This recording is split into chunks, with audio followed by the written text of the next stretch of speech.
मुंबई से मुत्तसिल थाने जिले के मुमरा इलाके में एसडीपी कारकुनान के जरिए सीएए के खिलाफ मुजाहरा किया गया। इस एहतजाज में शामिल किसी को भी पुलिस ने एहतजाज की इजाजत नहीं दी थी। बावजूद इसके कारकुनान ने इस एहतजाज को मुनक्किद किया। एहतजाज में सिर्फ 10 से 15 एसडीपीआई कारकुनान शामिल थे, हालांकि आम लोग नहीं थे। जैसे ही नारेबाजी खत्म हुई, पुलिस ने धीरे धीरे सबको अपनी तहवील में ले लिया। इस एहतजाज में एसडीपीआई के थाने सेक्रेटरी सरफराज खान ने कहा है कि सीएए मुल्क के लिए, खासकर मुसलमानों के लिए बहुत ही खतरनाक है।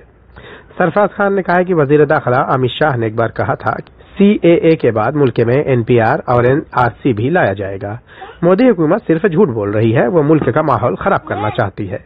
तो देखिए, जब अगर ये उनके लिए कानून बना हुआ गया तो हमने देश के अंदर डिटेंशन कैंप क्यों बनाए गए? जो लोग बाहर से आए उनको बाहर भेज देना चाहिए।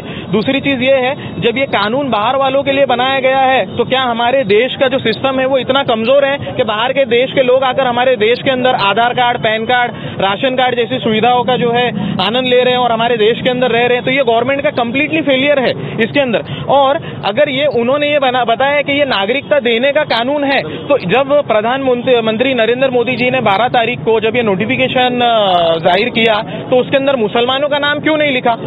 सरफराज खान ने कहा है कि वजीर दाखिला चाहे जितना भी कहें, यह कानून शहरियत देने के लिए है, लेकिन उसका निशाना सिर्फ मुसलमान है। ये लोगों से शहरियत के कागजात मांगेंगे और जिनके पास नहीं है उन्हें हिरासती कैंपों में भेज दिया जाएगा। एहतजाज खत्म होने के बाद पुलिस ने तमाम एसडीपीआई कारकुनान को हिरासत में ले लिया और उन्हें पुलिस वैन में लेकर पुलिस थाने ले गई।